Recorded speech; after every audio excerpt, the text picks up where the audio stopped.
Next, I would like to welcome Samir, who's going to talk about the search engine that was built by Dropbox from the ground up for documenting pretty much all of our personal information at this time. Right. Thank you. Welcome, Samir.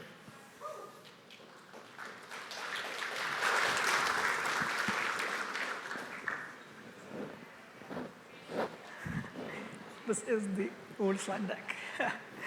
It's maybe the old slide deck. Oh, this is the old deck. That's fine. We can actually work with that. So what I was mentioning is that we actually, in the last minute, beautified this slide deck even more. But anyway, this should work as well. So today I'm going to talk about Firefly. It's a full-text search engine that we built out for Dropbox. There's a small team that worked on it, and I'm here to represent that work.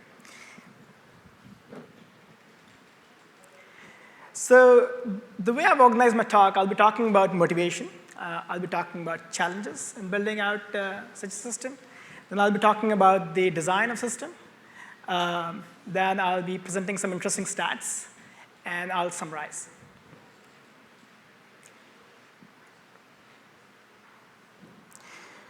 Over the years, Dropbox has seen a massive growth in user base. And as a result of it, collectively across all our users, we store massive number of documents. So they are in hundreds of billions range. Aggregate size of them runs in hundreds of petabytes. And it's also a repository that's changing at a rapid pace. Every day, more than 1 billion files get added or modified.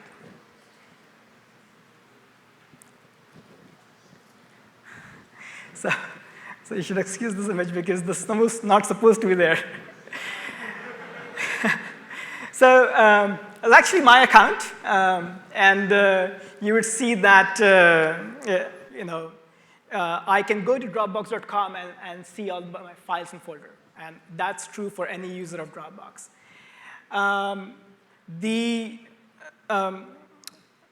So what I'm going to talk about is the search box. And the search box is what allows a user to search their files. So if you have, the need for search is greater if you have large number of files. Of course, if you have just small number of files, file name searches just work fine. But as the number of files increases, you really want something that's more powerful.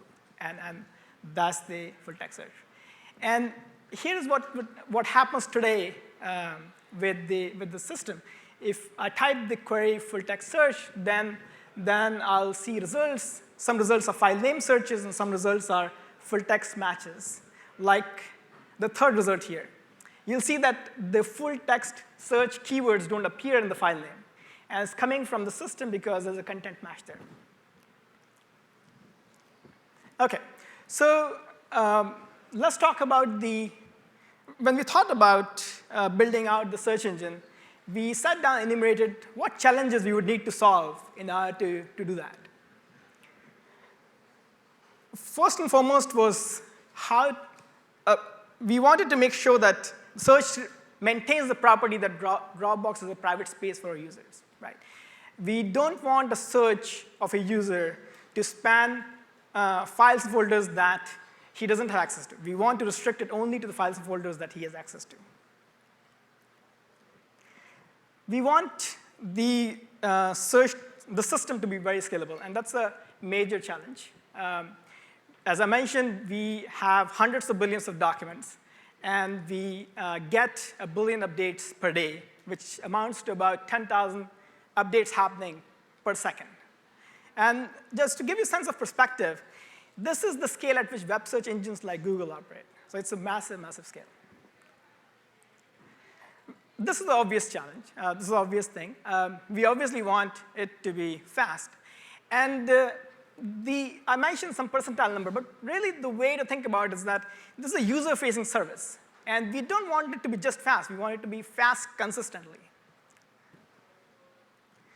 Now, this is an interesting challenge. So when we thought about it, we thought about what kind of experience we want to give to our users, right? And we thought that, well, the users really don't care about the backends. what they want to see is that they do an operation and it makes intuitive sense for them. Like when, as a user, if I add a file to my Dropbox folder, I want it to be searchable. I don't want the system to take forever or a day or something, or a large amount of time before that shows up. And we set a very high bar for ourselves. We said we'll do it almost instantly. And the way we defined it is under 10 seconds. Again, the percentile figure is there because we want to say this will happen consistently. Now, given all these things I talked about, we knew that we're going to build out this system that will have a very large scale. Right? It'll run on many, many machines, hundreds of machines. And at the scale, the failures are no longer an exception. They are a norm. Right? And we wanted system to be easily able to survive machine failures. And that's what I mean by available.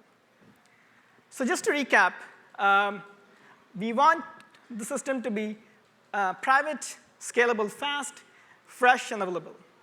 And what I'm going to do is talk about the design for a system that helps us achieve this.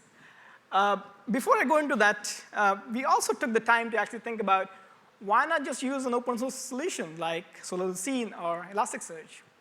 And really, when we looked at it closely, there are two reasons that guided us towards building our own. The first one was just our scale. We don't know of any installation of these systems that operate anywhere close to our scale.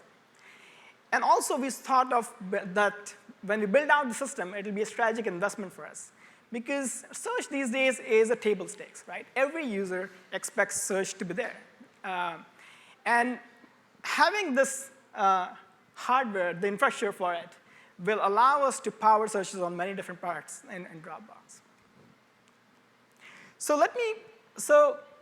let's go over the design. But before we do that, I'll go over some concepts that are key that I'll be using throughout the presentation.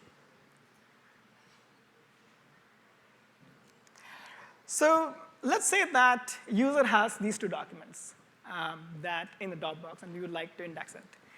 Now, notice that I mentioned a doc ID for the document. And that's a unique ID for a document. We expect that every document will have a unique ID. Then there are certain keywords in the system. I refer to them as token throughout the talk. They're basically something that we like user to be able to search with. Now, if at the heart of every search engine is an index. And what it is a mapping from the token to a set of documents that token appears in. For example, the word solved appears in both the document. And if you look at the map document index, you'll see that D1, D2 appears next to the solved. And this list of documents is called a posting list in the search engine terminology. So if you have the document index for the content, then search actually is pretty simple conceptually. Let's say you want to process the query useful problems. The way you do that is you take the posting list of useful, take the posting list of problems, intersect it, and out comes the documents that have both the keywords. So as simple as that. Of course, there is a whole thing about ranking and other things, and I'm going to just gloss over those things.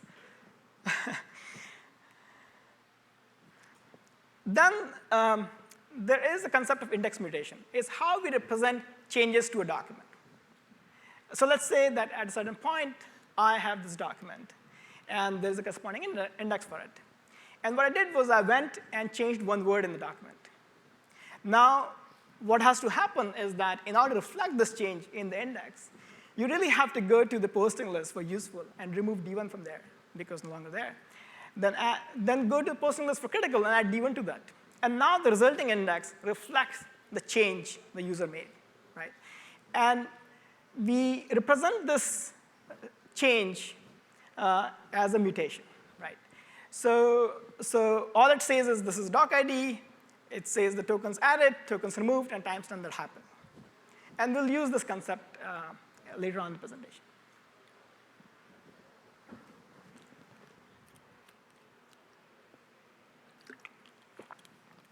Now, what I'm going to do is take each of the challenge and talk about the aspects of design that helps us achieve that challenge. Of course, I'm simplifying here by saying that there is a one-to-one mapping. Please don't think that there is a one-to-one mapping.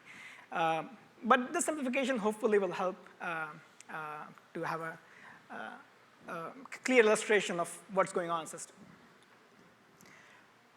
So first challenge, private. As I said, Dropbox is a private space. We want the queries to be confined to the files and folders users access to. So in order to do that, let's look at how we represent the Dropbox internally, and the account of a user internally. And we do that with the notion of namespace. And think of namespace as a logical container of files and folders.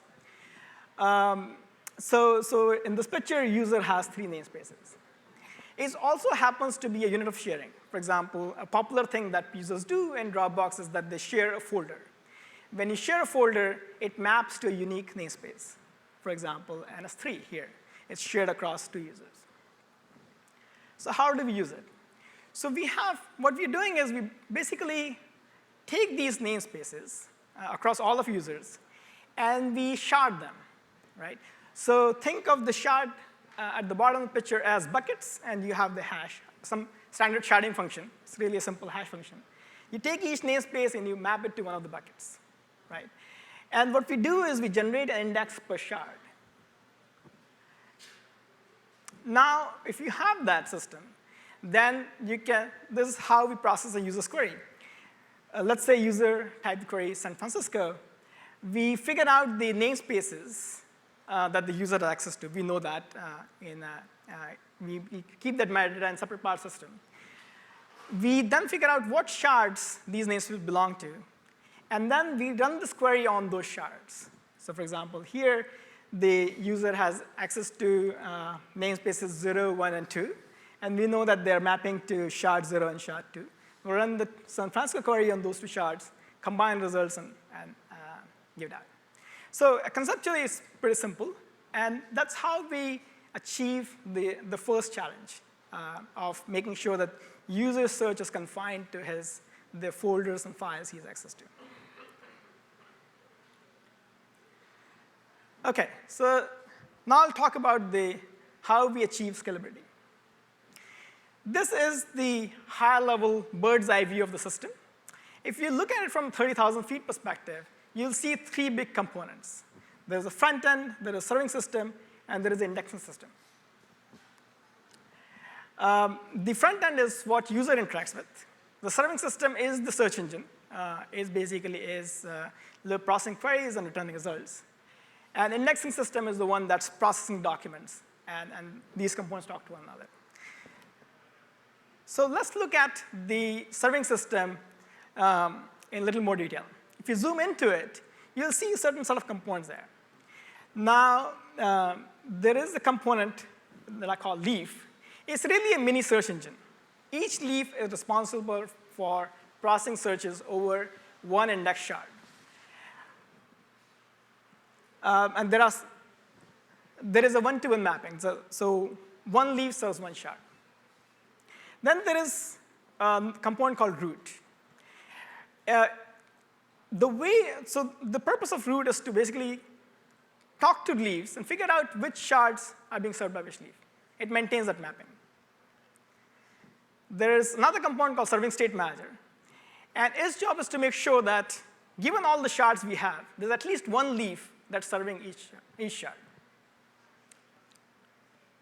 And there is service discovery, which is a common component of every distributed system.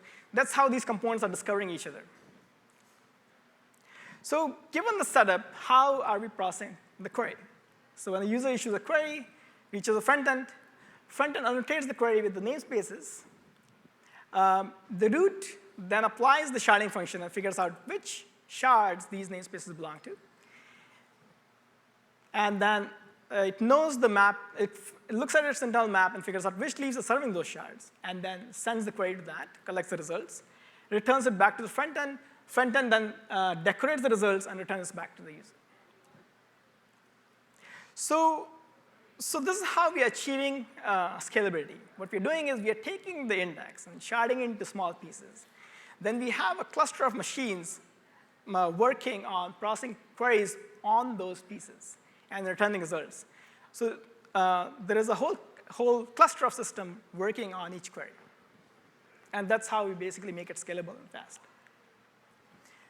Now let's talk about freshness.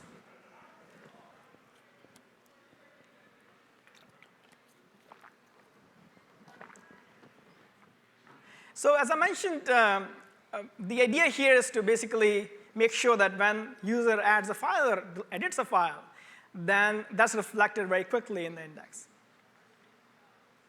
So again, let's look at the high-level view of the system, 3 components. I'm going to focus on the instant indexing, and that's the one that gives us freshness. Okay, so how does it do that? So it has, if you zoom into it, it has a couple of components. There's a document process, and that's the first component that will process any document coming in. Either it's an add or a modify. And what it does is it extracts the tokens from the document. Like if it's a PDF file, Microsoft Office file, we run open source Apache Tika library to do that. And once we extract the tokens, we store them in HBase, which is a token store for us. The document processor will also send a signal to a component called instant indexer. And what the instant indexer will do is it knows that there is a document that changed. It looks up the information for it in HBase and figures out what's the mutation here. Like what changed about this document? Is it a new document? Was it modified? And then computes mutation and then writes it in its local journal. So what's maintaining is a time-ordered sequence of mutations that the system is seeing. So how does this interact with the rest of the system?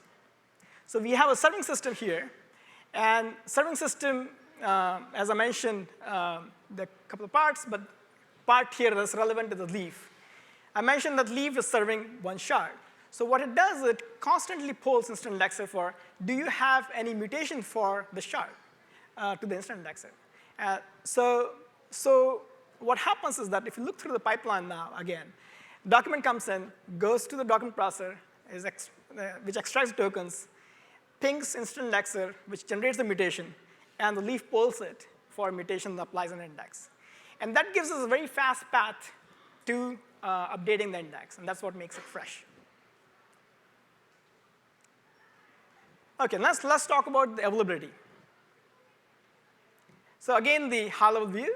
We're going to this time focus on another component of indexing system called batch indexing. And that's responsible for giving us availability, and I'll tell you how. So what batch indexing system does, the purpose is to actually build out index shards looking at data from token store, which is the HBase. It's a system completely decoupled from all of the systems. And it runs periodically. So every day we have new index shards based on the data that happens to be in token store at the time. So if you look inside the system, it's pretty simple. It has a master-slave configuration. So there's a master that's driving this whole process. So every so often, master will say, OK, I need to build this index shard. So it tasks one of the workers, says, go and build it. And what the worker would do is fetch the relevant data for it from the token store, and then generate the index and write it to HDFS. Now, how does it interact with the rest of the system? So here are the 2 components from serving system. So what will happen is that the master will actually then signal to the state manager saying there is a new shard. And remember, I said the state manager is responsible for making sure that the shards are loaded in the serving system. So it knows about this new shard, and therefore it will then orchestrate how the shards get loaded in the serving system. OK, so let's recap a bit. So indexing system, we saw that it actually is generating 2 different types of output. Right? There's a fast path through the instant indexing system, and that's generating mutations. And there's a batch indexing system generating the index shards. Right? And how does it all come together? It comes together at the leaf. Right? So leaf, I said, serves one shard. That's the simplification. What is really happening is that it's actually serving 2 shards. One, the static shard, and the other one, the dynamic shard. So mutations are being applied on the dynamic shard, and static shard is what the offline batch indexing system generates. Right? And we have a library that wraps it all up and gives a view to the leaf that there's just a single shard. And leaf happily serves data serves that index.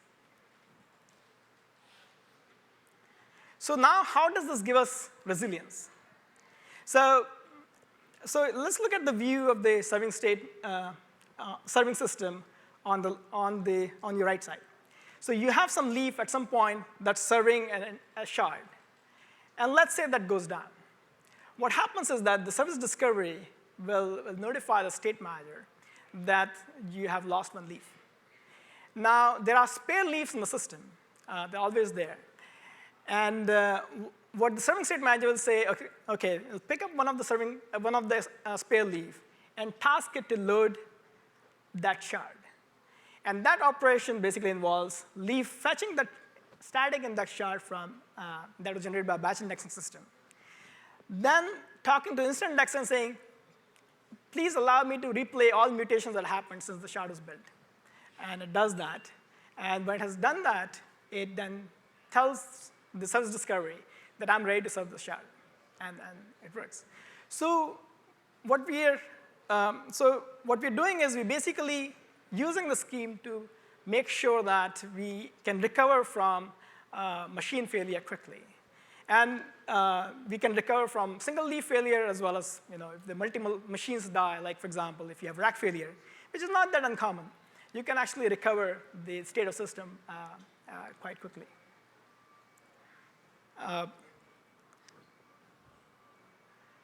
One thing to also note is that if you didn't have the batch indexing system, the only way was instant indexer, then you have to replay the mutations from the beginning of time, which will take you a very long time.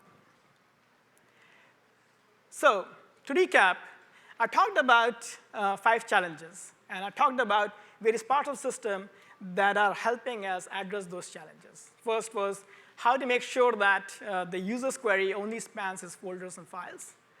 How to make sure that the system scales and is fast. How to make sure that it's fresh, and that's the instant indexing part. How to make sure it's available, and that's the batch indexing, and then some orchestration with the serving state manager. OK, now let's look at some of the interesting stats. The system today operates already at a very large scale. We are indexing hundreds of billions of documents. Now, another measure that I like more is expressing that size in terms of tokens. Because documents can be small, large, what have you, and different types of systems may have different types of documents. So we're indexing more than 10 trillion tokens. And that's a pretty massive scale for a search engine. We are processing more than 1 billion updates per day in the system. And we see a significant amount of query volume as well. In terms of performance, we are able to meet the targets we set out for ourselves. We have a very fast path to updates, and we can consistently keep the index fresh. And we also have a fast serving system, under 250 milliseconds. One thing that I'm particularly proud about is that the whole backend for it was built by just 3 engineers. That's pretty mind-boggling when I think about it. The backend is completely written in Go. It's 30,000 lines of code, approximately. It's large, but if you think about what the system is doing, it's actually fairly compact. We are using lots of open source libraries, like Apache TCAP for token extraction, HDFS, HBase for token store, LevelDB. This is the part that we use for having a dynamic index, and then RabbitMQ for message passing. So to summarize, the system has been in operation for more than 7 months. So Dropbox offers 3 different plans. Dropbox for Business, which is an enterprise product, and we have been powering full text search for it. There's a Dropbox Pro plan, and we power the file name search for it. Hopefully, in this presentation, I've convinced you that I made a compelling case for that we created the system that is instant, is full text search, and addresses the challenge we set out for ourselves. But really, what we built out is an MVP, is a minimum viable product. There are lots. It does one thing very well, but there are many other things that it doesn't do right now. Like, for example, query expansion. We don't internationalize right now. We want to basically, as I said, build out a system such that different products can come to us with the data set and say make it searchable, and that would be very cool to build out and very important for us to build out. And then we do some ranking. It does reasonably well, but there's always scope for improvement there. So with this, I'll take questions. Yeah.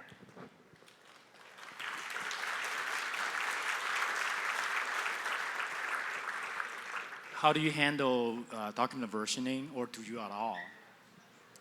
Yeah, it's a very good question. How do we handle document versioning? We don't. We only index your latest documents.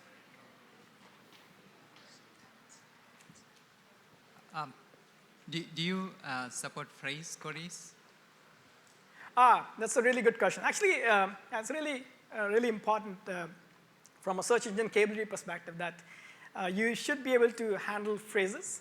We don't do that right now. Yeah, it's something that we want to build out.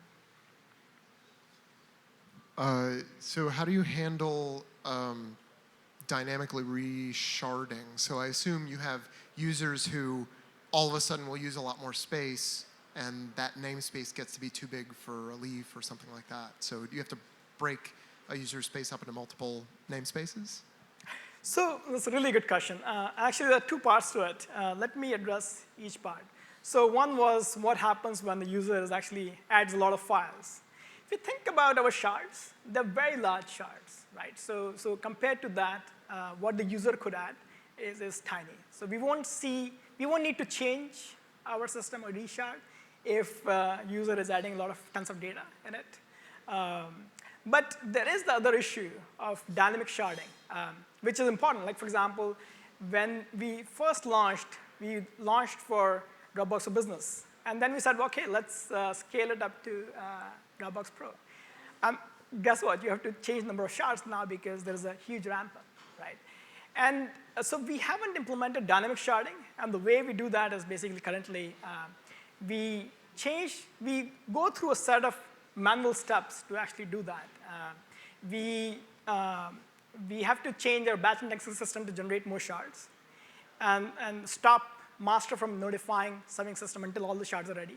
And then we basically change we take certain downtime, and we actually will bring up the serving system again with the view that now there are twice as many shards, and then it'll work through. We could basically have added the notion of dynamic sharding, and that's actually possible in design. And the way you do that is by making the serving state manager more intelligent. So what happens is that when new shard comes in, what it does is it takes the shard that was built yesterday for the same shard number, and it has to unload the shard and has to load this one. Of course, it loads it first and then unloads that. What has to happen if you want to allow dynamic sharding is that you first load the new shard, and once you have two of those, then you can unload the shard from previous cycle. And that's where you can make sure that the system continues to operate while you shard.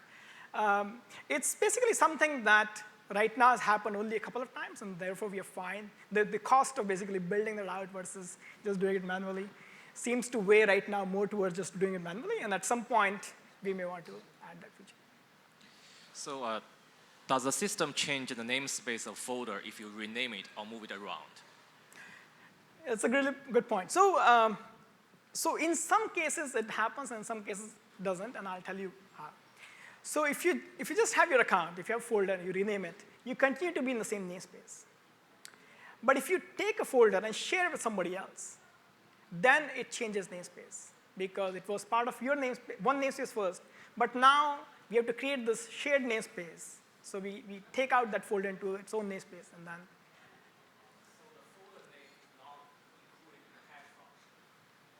No, so what we have is a namespace ID. It's a unique ID that's independent of the file folder names. One of the slides you have index shard, and so what's the difference between index shard and the regular shard? Oh, sorry. So that's a really good question. So what's the difference between index shard and shard? So all shards, by a shard, I mean index shard. They're all the same.